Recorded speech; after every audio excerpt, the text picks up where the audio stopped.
LTS 두란노 성경교실 가족 여러분 안녕하세요. 오늘은 아주 새로운 책을 공부하도록 하겠습니다. 이거를 공부하면 어떻게 될까요? 구약을 다 공부했다라고 말씀드리고 싶은데 그렇지는 않고요. 그러나 의미가 있습니다. 왜 그러냐면 구약 책의 마지막 선지서를 공부할 것이기 때문에 그렇습니다. 그래서 마지막을 알면 왜 우리 뭐 소설도 마지막을 알면 뭐 좀 전체가 파악이 되지 않을까라는 희망에서 그렇게 말씀드려 봤는데 마지막 예언서가 뭐죠? 맞습니다. 말라기입니다. 그 말라기가 꼭 그 뜻은 아닌데 우리나라의 그 마지막 그죠? 뭐 끝 이런 표현과 마저 들어가서 말라기 선지자가 기억하기 쉬운 것 같습니다. 자, 이 말라기서는요. 학개, 스가랴, 말라기 이렇게 되죠. 그 세 명의 선지서가 사실은 포로기 이후 페르시아 시대를 배경으로 하고 있습니다. 그럼 생각해 보세요. 이미 유다가 뭐 이스라엘은 진작 망했고요. 그다음에 이제 유다가 망했죠. 남유다가 바벨론이라는 나라에 의해서 망했어요. 그래갖고 이제 포로로 끌려갔습니다. 근데 또 페르시아 시대는 뭡니까? 맞습니다.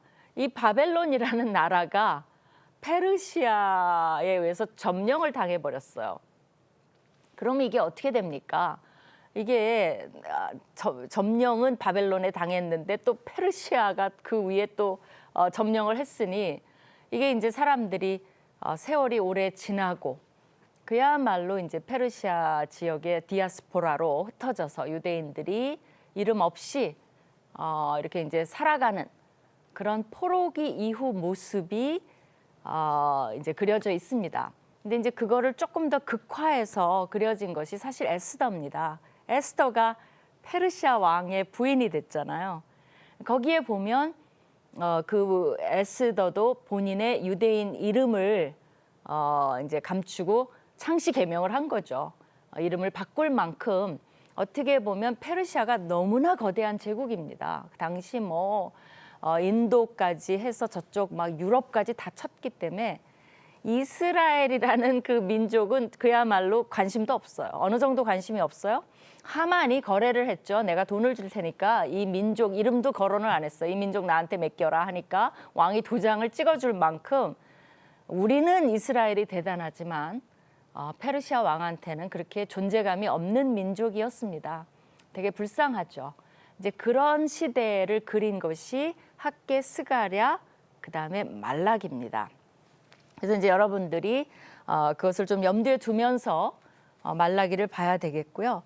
이게 언제 쓰여졌는지는 확실하지 않아요. 그러나 이 성전이 이제 포로기 이후에 다시 또 이스라엘이 돌아왔죠. 유다 땅으로 일부 페르시아 시대의 고레스 칙령으로 그 페르시아 왕이에요. 고레스가 고레스 칙령으로 돌아와서 성전을 세운 이후에 말라기가 쓰여진 건 확실해요. 어떻게 아냐고요? 거기 보면 성전 얘기가 나와요.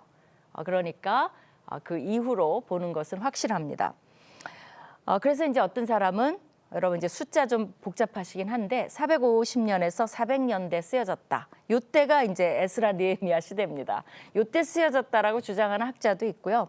아니면 좀 그 이전에 500년에서 475년 이때가 이제 학개 스가랴가 활동하던 시기입니다. 이때 쓰여졌다라고 보는 사람도 있고요. 그러니까 학개 스가랴가 성전 완성하고 난 이후에 이제 또 말라기가 활동했다 이렇게 보는 거죠. 뭐 그거는 학자들한테 맡겨두고요. 어쨌든 그런 시기에 이제 성전 완성된 이후에 이제 말라기가 쓰여졌다라고 보시면 좋을 것 같아요. 거기 보면 뭐 외국인 통원 얘기, 이혼 얘기, 제사장직 남용 얘기, 뭐 성전 얘기, 뭐 11조 얘기 이런 게 막 나오니까 이게 에스라 느헤미야 때랑 이슈가 특별히 뭐 통혼 문제 이런 거 이슈가 비슷하지 않냐 해서 또 어떤 학자는 에스라 느헤미야 때다라고 주장을 해요. 뭐 근데 확실하지는 않아요. 또 이 말라기라는 이름도 또 학자들마다 의견이 조금 다릅니다. 무슨 의견이냐고요? 이제 3장 1절에 보면 나의 사자 하나님 이제 그 3장 1절에 뭐라고 나오냐면 보라 내가 내 사자를 보내리니 그랬는데 내 사자라는 게 말라기예요. 사실은 나의 사자라는 뜻이에요. 그러니까 말라기는 사람 이름이 아니라 바로 그 주제어 나의 사자를 보낸다는 그것이 이름이 됐다라고 이제 주장하는 사람도 있고요. 그래서 이제 익명의 예언서다 이렇게 주장하는 사람이 있고, 무슨 말이냐, 말라기는 말라기라는 선지자의 이름이다라고 주장하는 사람이 있어요. 그것도 100% 이제 뭐 이거다 저거다라기보다는 그런 정도의 연관성이 있구나. 마침 말라기라는 선지자의 이름이 또 나의 사자라는 이름으로 본문에 나오는구나 정도 여러분이 아시면 굉장히 많이 아시는 겁니다. 그리고 그 와중에서 사실은 어떻게 해야 됩니까? 더욱더 여호와를 바라봐야 되는데 이스라엘 백성이 지쳐서 그런지 오히려 더 여호와에 대해서 냉소적이고 낙담과 불신의 태도를 보입니다. 하나님의 선택된 백성이라는 그런 선민사상 자존심, 그런 것도 희미해져 가고 있는 시기예요. 또 이 말라기에 보면 하나님에 대한 사랑, 그런 것도 의심하기 시작합니다. 그리고 오히려 하나님이 그래도 회복을 시키고 성전도 나름 짓게 해주셨음에도 불구하고 이들은 과거에 본인들이 왜 애당초 이렇게 나라를 잃어버렸는가에 대한 반성, 이런 것보다는 좀 원망이 늘어나고 있고, 또 더 놀라운 것은 이들이 과거에 지었던 죄를 이 포로기 이후에도 살살살살 짓기 시작하고 있는 모습이 보여집니다. 그러니까 과거에 잘못을 했으면 정신 바짝 차리고 이제는 안 그러겠습니다 하나님, 그러고 하나님을 딱 붙들어도 모자라는데, 그러니까 반성하고 있어도 모자라는데 그 죄들을 은근히 또 반복하는 모습을 보여줘요. 여러분이 하나님이라면 어떻게 하시겠습니까? 정말 못 말려. 포로를 보내 봤는데도 반성을 안 해요. 어떻게 하시겠습니까? 그런 또 답답한 심정, 하나님의 심정이 녹아 있는 것도 말라기예요. 그래서 이제 말라기를 이제 곧 그 구조를 보시겠는데요. 어떤 식으로 되어 있냐를 보시면 하나님이 답답은 하신가 보다, 이제 이런 것들이 좀 드러납니다. 이제 그 소개를 해드릴게요. 그래서 이 말라기는 안타까운 거는 이제 과거에는 막 계속 하나님이 선지자를 보낸 이유가 뭐예요? 죄 짓지 마라, 막 왜 그러냐, 그럼 내가 친다, 가만히 안 둔다, 나한테 돌아와라, 그리고 제발 좀 나랑 언약 관계 회복하자, 막 하나님이 계속 보내신다는 건 아직 희망이 많이 남아 있는 거예요. 근데 이제 말라기는 그들의 죄가 반복 살살살살 살아나고 있는데 하나님이 보내신 마지막 선지자라는 데 대해서 정말 좀 경고의 의미가 있습니다. 말라기 이후에는 더 이상 선지자를 보내지 않아요. 그리고는 한 400여 년간의 침묵기로 들어갑니다. 그러면서 이제 신약의 시대, 이제는 희망이 없는 거죠. 이스라엘 백성들이. 그러면 마지막 이제 침묵을 한다는 건 뭐예요? 정말 오실 분이 오셔야 해결이 난다는 소리죠. 그래서 침묵기가 지나고 오시는 분이 누굽니까? 그렇죠. 메시아, 기다리던 메시아, 예수 그리스도 외에는 치료법이 없습니다. 아무리 선지자를 보내도 죄를 거듭질 겁니다. 그분만이 오셔서 우리의 죄를 영원히 해결하지 않으면 우리도 그러잖아요. 반복하잖아요. 그런 심정에서 여러분이 좀 이번에는 하나님 심정이 돼서 하나님의 마지막 호소, 대화, 이런 것들을 좀 들어보시면 좋겠습니다. 자, 구약의 하나님 어떻게 느끼시나요? 여러분은 구약의 하나님 좋아하세요? 많은 분들이 난 신약의 하나님이 더 좋아요 이렇게 말씀하시는데 그게 좀 오해가 있기도 한 것 같아요. 저는 구약학자이기 때문에 좀 억울해요. 구약의 하나님 엄청 좋습니다. 근데 이제 그 반면에 이제 다른 것도 많이 심판을 말씀하셔서 그렇지 사실 신약도 심판 얘기 안 하는 게 아니에요. 직접 안 하셨을 뿐이지 계시록이라는 무서운 심판이 마지막으로 딱 버티고 있는데 너무 여러분이 신약의 하나님을 사랑의 하나님으로만 보시는 것 같아요. 뭐 율법의 하나님, 심판의 하나님, 두려운 하나님 그런 인상이 있으신가요? 그럼에도 불구하고 여러분이 시편 같은 걸 보시면 감히 하나님 앞에서 시편의 저자들이 마구 감정을 쏟아내는 것도 보셔야 돼요. 그만큼 또 하나님이 그걸 받아주신다는 의미도 되는 거죠. 그래서 여러분이 가끔 속이 터질 때는 시편을 읽으시면서 동시에 막 좀 쏟아내셔도 하나님이 받아주십니다. 뭐라 그랬어요? 어떤 시편에는 주여 깨소서 어찌하여 주무시나이까 이렇게 감히 말하는 시편의 저자도 있어요. 일어나시고 우리를 영영히 버리지 마소서. 어찌하여 주의 얼굴을 가리우시고 우리 고난과 압제를 잊으시나이까. 하나님 안 보죠 여기. 눈 가리고 계시죠. 막 이렇게 얘기하는 거예요. 얼마나 대범합니까? 또 여호와여 어느 때까지이니까 영원히 노하시리이까. 어느 때까지 도대체 그렇게 진노가 불붙듯 하시리이까 라고 하나님 지금 화내고 있는데도 언제까지 화낼 거냐고 이렇게 말하는 저자도 있어요. 또 어떤 시편의 저자는 어찌하여 열방으로 저희 하나님이 어딨냐 말하게 하리이까. 그러면서 왜 저 열방 이방 민족이 니네 하나님 어딨냐 이렇게 항의하게 만듭니까 하나님. 그러면서 도와달라는 거죠. 그렇게 하소하는 이제 그 시편의 저자도 있어요. 그래서 그런지 이 말라기를 살펴보면요. 이렇게 돼 있어요. 이제 말라기가 어떤 식으로 구조가 돼 있냐면 굉장히 간단합니다. 저는 말라기 좋아하는 게 아주 그냥 여러분이 외우기가 너무 쉬워요. 그 뭐 다른 선지자보다 더 훨씬 쉬워요. 어떻게 돼 있냐면 이제 서론 딱 나오죠. 서론 결론은 나와야죠.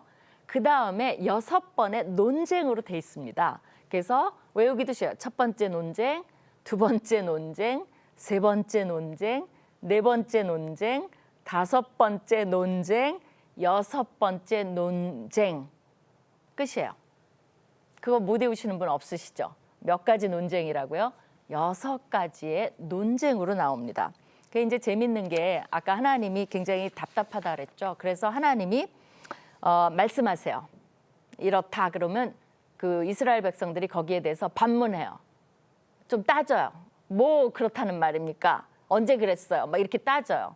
그러면 하나님이 다시 거기에 대해서 답변하고 호소하고 막 이런 얘기들이 반복해서 이 6번째 논쟁의 같은 시기예요. 하나님 말하면 이스라엘 백성이 반응하고 거기에 대해서 하나님이 또 답변하고 니네가 그랬지 왜 안 그랬다 그래 막 이렇게 얘기도 하시고 그러니까 굉장히 치열하게 쟁론하는 모습으로 나옵니다. 그래서 이걸 논쟁적, 단언적, 뭐 쟁론과 질문 이렇게 돼 있다 그래서 굉장히 독특한 문학 기법을 쓰고 있다고 얘기를 합니다. 또 이게 굉장히 효과적인 커뮤니케이션 방법이에요.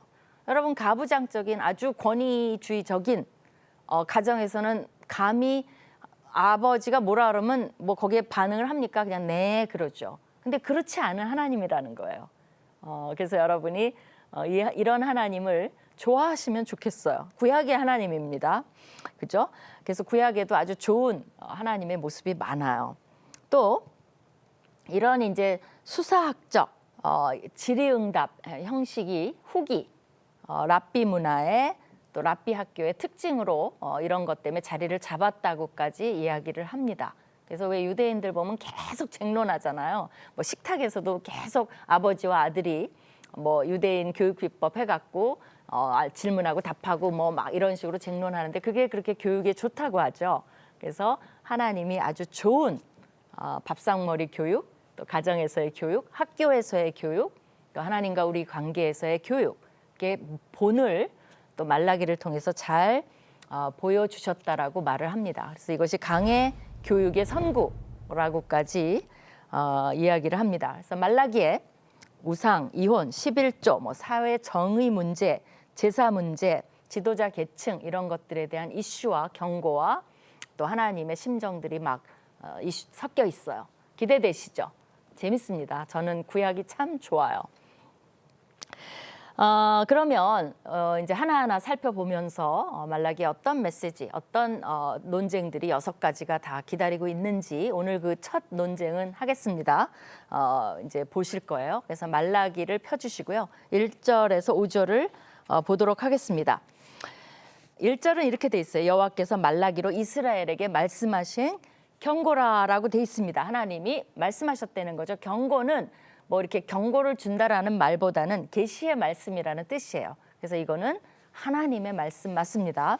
그래서 이제 첫 번째 논쟁의 시작은 2절부터 5절까지예요. 그것이 첫 번째 논쟁입니다. 하나님께서 뭐라고 말씀하시냐면요.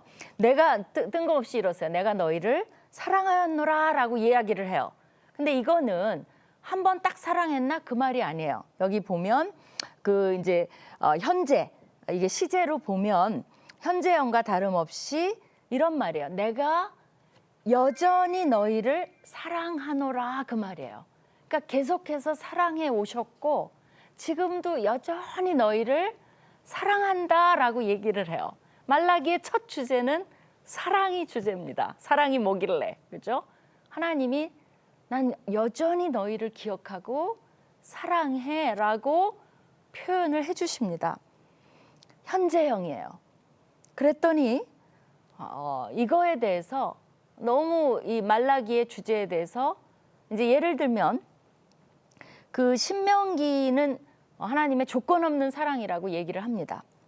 예레미야는 영원한 사랑이라고 얘기를 해요. 구약에도 사랑에 대한 주제가 이렇게 있어요. 그 다음에 카이저라는 학자는 말라기에 대해서 하나님의 변함없는 사랑이라고 얘기를 해요. 바로 이 2절 때문에 그래요. 그래서 영어로 하면 God's unchanging love라고 이야기를 합니다. 멋지죠? 그래서 사랑 이야기가 나오나 앞으로 계속 가보면 그렇지는 않습니다. 그러나 첫 주제는 사랑이에요. 여기에 대해서 하나님께서 이제 백성들이 반응하는 것을 대변해 주십니다. 백성들은 뭐라고 하느냐면요. 주께서 어떻게 우리를 사랑하셨나이까? 라고 반응을 합니다. 그러니까 이거는 뭐냐면요. 우리는 하나님 사랑을 못 느끼겠는데요. 뭘 보고 하나님이 우리를 사랑하라고 믿으란 말이에요? 라는 항변하는 말입니다. 근데 백성들 편에 서서 보면 이해가 가기도 해요. 왜냐하면 포로로 잡혀와 있죠. 아까 말씀드린 대로 메시아는 오시지도 않죠. 소식도 없죠. 자기네 나라는 하나님의 언약을 기억하시는지 알 수도 없죠. 나라는 그 꼴이죠. 이런 속에서 하나님이 우리를 사랑한다는 말을 어떻게 보면 믿으라고요? 못 느끼겠는데요. 뭘 해주셨는데요? 라는 것과 마찬가지입니다. 그랬더니 하나님이 여기에 대해서 답을 주십니다. 뭐라고 답을 주셨냐면요. 나 여호와가 말하노라. 에서는 야곱의 형이 아니냐. 그러나 내가 야곱을 사랑하였고. 그건 뭐예요? 에서는 장자로서 자격이 있는 자 아니냐. 근데 내가 에서 장자를 택하지 않고 그 동생인 야곱을 택하지 않았느냐라는 것으로 답을 합니다. 이게 무슨 소리입니까? 하나님의 답이. 그건 뭐냐면 하나님의 일렉션, 선택이란 말이에요. 내가 자격 없는 너, 야곱, 이스라엘을 택하지 않았느냐라는 말입니다. 우리도 마찬가지예요. 하나님은 우리한테 뭘 해줬는데요? 내가 기도했는데 들어주시지도 않던데요. 하나님이 뭐라고 얘기하십니까? 내가 너를 예수 그리스도를 통해서 구원하지 않았느냐라고 우리에게도 현대로 하면 답해 주실 거예요. 우리가 예수님 돌아가시는데 보태준 게 있나요? 뭐를 했는데? 그럼에도 불구하고 내가 너를 택해서 구원해 주지 않았느냐라는 말과 마찬가지입니다. 그렇게 하나님께서 답을 해주세요. 이건 비교적인 사랑이 아니에요. 내가 야곱을 에서보다 조금 더 사랑했다 이런 말이 아니에요. 내가 주권적으로 에서 대신에 너를 택하지 않았느냐라고 말을 합니다. 그것을 더 증명해 보이기 위해서 에서를 얼마나 미워했는지를 말씀을 해주세요. 뭐라고 하냐면 에서는 미워하였으며 그의 산들을 황폐하게 하였고 그의 산업을 광야의 이리들에게 넘겼느니라. 이런 것 표현이죠. 그러니까 에서가 하는 산업들이 융성하지 않다는 거예요. 그가 하는 그 모든 산업들을 이리에게 줘버렸다는 건 다 어떻게 보면 폭망이고 패망입니다. 거기에 대해서 축복해 주시지 않았다는 말이에요. 에돔은 말하기를 에서의 자손들이 세운 게 에돔이라는 나라죠. 그래서 이스라엘 나라를 말하면서 에돔으로 바꾼 겁니다. 그러니까 나라를 얘기하고 있다는 걸 가르쳐 주죠. 에돔은 말하기를 우리가 무너뜨림을 당하였으나 황폐된 곳을 다시 쌓으리라 하거니와. 에돔은 하나님께 의존하지 않아요. 애당초에서도 자기 하나님이 주신 장자권을 멸시했다 그랬어요. 그게 팔아먹었잖아요. 하나님을 경외하지 않아요. 그래서 자기네들 힘으로 아까 산업을 황폐하게 했다 그랬죠. 우리 힘으로 산업을 일으키자. 그것을 다시 쌓으리라 하거니와 나 만군의 여호와는 이르노라. 그들은 쌓을지라도 나는 헐리라. 그러니 그들이 아무리 노력해도 사실 될 리가 없는 거죠. 사람들이 그들을 일컬어 악한 지역이라 할 것이요 여호와의 영원한 진노를 받은 백성이라 할 것이며. 그렇다면 에서가 뭘 그렇게 야곱보다 잘못했어요? 사실은 선택받은 백성들이 은혜를 입은 거죠. 에서는 미움받고 진노받은. 근데 왜 여기서 하필 에서 에돔을 하나님이 말씀하십니까? 사실 그들은 유명한 형제이면서도 유명한 이스라엘의 적이에요. 굉장히 못되게 굴었고 오바댜에 보면 오바댜서가 에서의 심판을 얘기하는 정말 책입니다. 어떻게 보면 에돔을 향한 심판의 책이에요.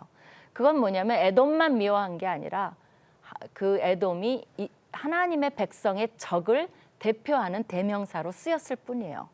그만큼 하나님은 자기 백성을 어떻게 보면 편애하시는 거죠. 그리고 그 백성에 대적하는 대적을 이렇게 미워하시겠다라고 말씀을 하십니다. 오바댜에 보면 이스라엘이 망하니까 에돔들이 옆에서 그 족속들이 막 박수를 치는 그런 장면이 나와요. 그러니까 하나님이 너희 못됐다라고 얘기를 합니다. 어떻게 그렇게 할 수가 있냐? 네 형제 국가 아니냐라고 이야기를 합니다. 그래서 하나님이 이렇게 답을 하세요. 그러면서 이제 하나님이 이것이 이제 하나님의 사랑을 증거돼 보세요. 우리한테 뭘 사랑을 보여주셨는데 우리 지금 이 꼴로 살고 있는데. 그러니까 하나님이 그게 증거다. 내가 너희를 선택했고 에서는 그렇게 돼버리지 않았냐. 크게 너희를 사랑하는 증거가 아니면 뭐냐 라고 말씀을 해주십니다. 그러면서 마지막으로 5절에 뭐라고 하시냐면 너희는 눈으로 보고 이르기를 여호와께서는 이스라엘 지역 밖에서도 크시다 하리라. 내가 그렇다고 해서 너희 국가만 보는 하나님이냐? 그렇지 않다는 거예요. 너희가 나를 국가신으로만 보느냐? 그렇지. 내가 너희를 선택했다고 해서 나를 그렇게 함부로 대하지 말라는 거야. 나는 너희 지경 밖에서 크신 하나님. 어떻게 보면 에돔도 주관하시는 하나님임을 말씀하고 계십니다. 그럼 여러분이 와우, 하나님의 에서를 정말 에돔을 미워하시네. 근데 그렇지도 않아요. 마지막에 보면 이방 국가도 회복을 하십니다. 어떻게 하냐고요? 우리가 있잖아요. 우리 이방 민족이잖아요. 이스라엘만 택하신 게 아니라 주 예수 그리스도를 믿는 모든 사람을 하나님이 회복하시고 우리를 구원해 주십니다. 에돔도 여호와를 부르기만 하면 여호와께서 에돔도 품으실 것입니다. 말세가 되고 마지막 때가 되면.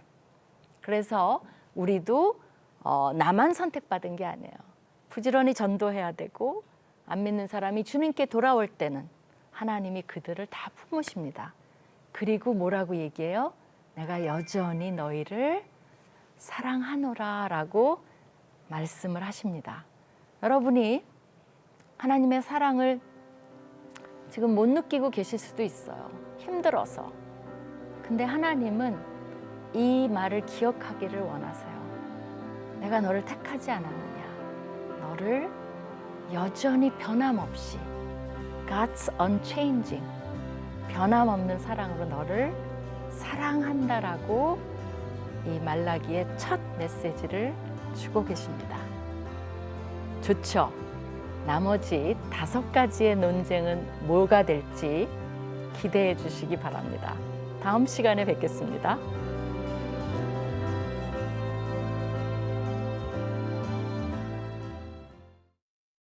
이 프로그램은 CTS 방송가족의 사랑과 후원으로 제작되었습니다.